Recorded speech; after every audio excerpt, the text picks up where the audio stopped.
اور اسٹیبلشمنٹ سے ہی بات کرنی پڑے گی کہ جناب آپ کا جو طرز حکومت ہے اس سے حکومتیں تو چل جاتی ہیں، ملک نہیں چلتے.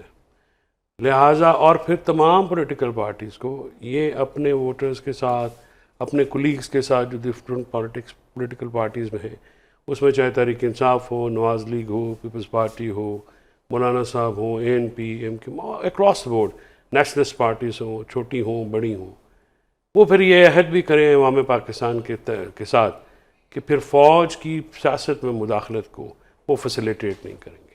تو ایک تو چارٹر آف ڈیموکریسی بھی آیا تھا، اس کے بعد کہا جاتا ہے کہ عمران خان کو لانچ ہی اس کے بعد کیا گیا. چارٹر آف ڈیموکریسی کو میں کہتا ہوں رولز آف دا گیمز آپ کو سیٹ کرنے پڑیں گے، پھر آپ گیم کریں گے. اس وقت تو پولیٹیکل سپیس ختم ہو چکی ہے.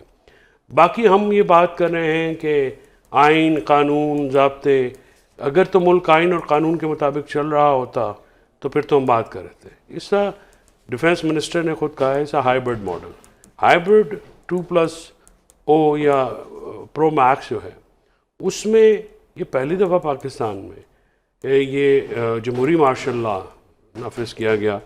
اس کا طریقہ کار یہ تھا کہ جن کے پاس مینڈیٹ نہیں تھا ان کو آپ نے سیٹیں دیں، انہوں پاکستان تحریک انصاف کے جو معاملات تھے ان کو آپ نے کارنر کیا، ان کے ورکرز کو، ان کے لیڈران کو، ان کی فیملیز کو، ان کے پارلیمنٹریز کو.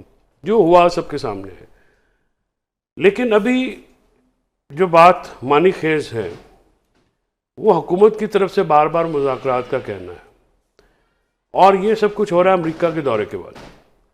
یعنی امریکہ کے دورے کی کوئی ریلیونسی ہے؟ ڈیفینیٹلی ہے. اور میں کچھ وہاں پہ جو باتیں ہو رہی ہیں، سہیل وڑائچ صاحب کا آرٹیکل لکھایا گیا اور وہاں پہ یہ کہا گیا کہ انہوں نے بات کی، اور جو وہاں پہ بحث حاصل ہوئی وہ کوئی لاجیکل نہیں ہے.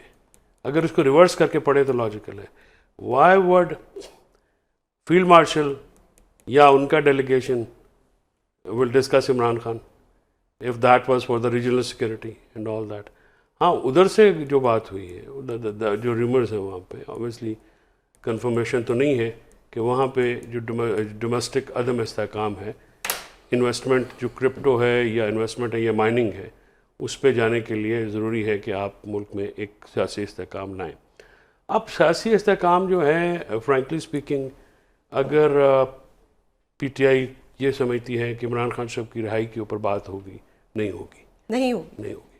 دیکھیے دس از ایک چیزیں ہوتی ہیں جہاں پہ آپ کو سرکموینٹ کرنا پڑتا ہے، یعنی راستہ نکالنا پڑتا ہے. PTI میں ایک کیپیسٹی ہے، PTI میں یہ کیپیسٹی یہ ہے کہ وہ اپرچونٹی ضائع کر دیتے ہیں ہمیشہ. 9 فروری ایک اپرچونٹی تھا، 26 نومبر ایک، اس سے پہلے ایک اپرچونٹی تھی جب الیکشن کی ڈیٹ اگری ہو گئی تھی.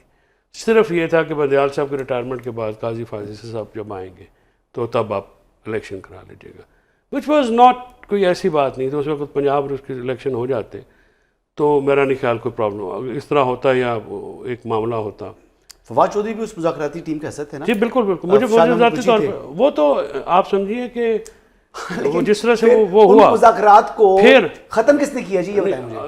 عمران خان صاحب نے کا حکم تھا نا. دیکھیے یعنی کہ عمران خان صاحب رانگ ڈیسیژنز لیتے رہے ہیں، آپ یہ بات مان رہے ہیں، اور وہ ابھی بھی رانگ ڈیسیژنز لے رہے ہیں. اچھا عمران خان صاحب کے رانگ ڈیسیژن ہیں تو کیا نواز شریف کے نہیں ہیں؟ بالکل کیا بینظیر بھٹو کے نہیں ہیں؟ لیکن سر کہیں نہ کہیں نواز شریف صاحب کو مذاکرات کا دروازہ انہوں نے کھلا رکھا. دیکھیے جو عمران خان صاحب کے ساتھ جو اس وقت زیادتی ہو رہی ہے وہ یہ ہو رہی ہے کہ ان کو اپنی پولیٹیکل ٹیم تک رسائی نہیں ہے.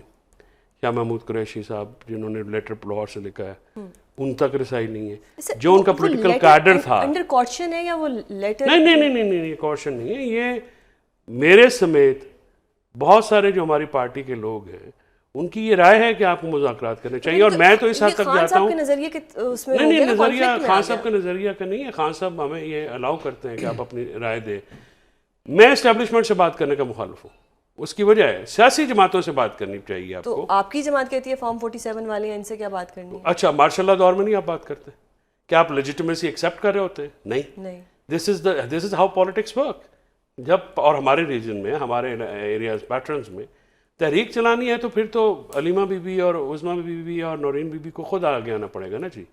اب ورکرز کی اور لیڈرشپ کی جو ڈسکنیکٹ ہے آپس میں، جو ٹرسٹ ڈیفیسٹ ہے، اس کو کور کرنے کے لیے تو فیملی ہی ایک واحد آپشن بچا سر ہے. ورکر کیا کرے؟ ورکر تو 26 نومبر کو آیا تھا, میں وہی leadership تو عرض آ کر رہا گئی ہوں, تو لیڈرشپ نہیں آئی نا. ورکر تو آج بھی آنے کو تیار ہے, لیکن اس لیڈرشپ کے پیچھے نہیں آئیں گے. میں یہی میں حسن سے پوچھنا چاہوں گی کہ ورکر تو آج بھی آنے کو تیار ہے. Just one sentence with permission of both of you friends, کہ گزارش ہے جی کہ ایک پولیٹیکل اور ورکر کی حیثیت سے, ایک آئین و قانون یا ڈیموکریسی پہ یقین رکھنے والے شخص کی حیثیت سے میں سمجھتا ہوں کہ اسٹیبلشمنٹ سے بات کرنے کی بات خیر نامناسب ہے اور نہیں ہونی چاہیے, کیونکہ اسٹیبلشمنٹ کو نہیں, پھر ہم خود جو ہم کام کر رہے ہیں, ہمارا اس وقت سٹانس یہ ہے کہ آپ سیاست سے باہر نکلیں.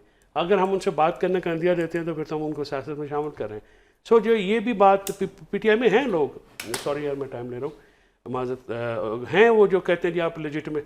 بھائی لیجیٹیمیسی کا ایشو نہیں ہے, یہ گورنمنٹ کبھی بھی لیجیٹیمیٹ کنسیڈر نہیں ہوگی جیسے ماشاء اللہ کبھی legitimate consider. So you have to talk to them. So یہ اور پولیٹیکل جماعتوں کے پاس ہتھیار ہی صرف گفتگو ہوتی ہے. صحیح. پی ٹی آئی کا ورکر ایگزاسٹ بھی ہو چکا ہے, وہ سڑکوں پہ بھی آتا ہے. کیا جو 26 نومبر کو ہوا, جو کہ پی ٹی آئی ایک الزام لگاتی ہے اور ایک ایف آئی آر بھی کرانے کے لیے وہ کافی عرصے سے کچہریوں میں جاتے ہیں, کبھی کوئی مسئلہ ہوتا ہے کبھی کوئی مسئلہ ہوتا ہے, ایف آئی آر تو خیر آج تک نہیں ہو سکی.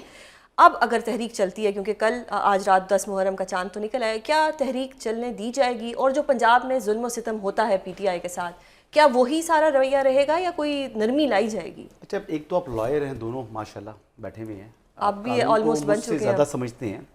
ایک تو کرمنل کیس کبھی ٹائم بار نہیں ہوتا. ٹھیک ہے, تو اگر تو کوئی کرائم کمٹ ہوا ہے اور اس کی ایف آئی آر رجسٹر نہیں ہوئی تو وہ 10 سال بعد بھی ہو سکتی ہے. تو اس میں دیر ہو سکتی ہے, اندھیر نہیں ہو سکتی. چلو ایک منٹ کے لیے بات کریں, ڈیلے اگر کیا تو اپلیکیشن تو گئی ہوئی ہے نا, یہ نہیں گئی ہوئی, تو وہ کبھی ٹائم بار نہیں ہوتا. اور وہ جو ایویڈنس ہوتا ہے نا وہ کبھی نہ کبھی سرفیس کے اوپر آ جاتا ہے. دیکھیں لاشیں نہ چھپتی ہیں نہ درخت کے تنے جو ہے نا وہ آپ زمین سے غائب کر سکتے ہیں. درخت بھی اگر بڑا درخت فل گرون آپ کاٹیں گے نا تو اس کے تنے زمین کے اندر رہ جائیں گے, نشانات رہتے ہیں. اور اللہ تعالیٰ نا انصاف نہیں ہے, پہلی بات یہ ہے. اور جس نے بھی یہاں پر اگر اس قسم کی کوئی حرکت کی ہے تو اللہ تعالیٰ کی جو عدالت ہے وہاں سے تو اس کی بچت تو ہے ہی نہیں, وہ تو ہر چیز کو دیکھتا ہے, جانتا ہے. اور جو جھوٹ بیچ رہے ہیں اللہ تعالیٰ وہ بھی دیکھ رہا ہے. تو بات یہ ہے کہ یہ جھوٹا نیریٹو بنا ہے. ابھی تو لاشیں تھیں نہیں تو گولی کیوں چلائی اور اتنا شو ڈال دیا. اگر خدا نہ خواستہ لاشیں گر جاتی حقیقت میں تو انہوں نے کیا کرنا تھا. یہ ایک بیسکلی دیکھیں بائی ڈیزائن چیزیں ہوتی ہیں. پولیٹیکل پارٹیز کے اندر بھی شرارتی لوگ آ جاتے ہیں. یہ اپنی کوئی ریلی نکالتے ہوں گے جے ایل ایم کے اندر کبھی بھی, یا کوئی جلسہ کر رہے ہوں گے تو مخالفین کے بندے بھی ان کی ریلیوں میں آ جاتے ہیں, مخالفین بھی ان کے جلسوں میں آتے ہوں گے. آتے ہیں یا نہیں آتے بات سننے کے لیے کیا بات ہو رہی ہے, ہمارے بندے ہوتے ہیں, ہم جی نہیں جی آپ بھی بھیجتے ہیں. تو یہ چیزیں چل رہی ہوتی ہیں. یہ نہیں لازمی کہ وہ پی ٹی آئی نہیں کرنا ہے. اس طرح کی چیزیں شرارتی لوگ ہر جگہ پہنچ جاتے ہیں. وہ الزام بھی پی ٹی آئی بھی دے دیتے ہیں. ہو سکتا ہے کہ کوئی را کے لوگ آئے ہوں جنہوں نے یہ کیا ہو, خدا نہ خواستہ. دیکھیں یہ ایڈمیشن تو ہے نا ٹی ٹی پی کے لوگ آئے ہوں. دیکھیں جی یہاں پر یہ ہوا ہے کہ کچھ پولیس والے زخمی ہوئے جن کو گولیاں لگی ہیں. اب وہ پولیس والوں کو گولیاں, پولیس والوں نے خود اپنے آپ کو گولیاں مارتے رہے ہیں. پاکستان میں تو کوشچن یہ ہے نا پولیس والا کون اپنے آپ کو, دیکھیں نا کچھ چیزیں ایسی ہیں جو کہ فیکٹ چیک آپ نے کرنا ہے. کے پی کے شہید ہیں, جنازے ہیں, ان کے تفصیلات ہیں. اچھا چلیں, میں سر میں آپ کی بات میں سر میں نے آپ جو باتیں کر رہے تھے تو میں پہلی کوشچن یہ کرنا چاہ رہا ہوں کہ دیکھیں ابھی پی ٹی آئی کے لوگ 26ویں آئینی ترمیم کے اوپر کہتے ہیں جی کہ یہ بڑا ظلم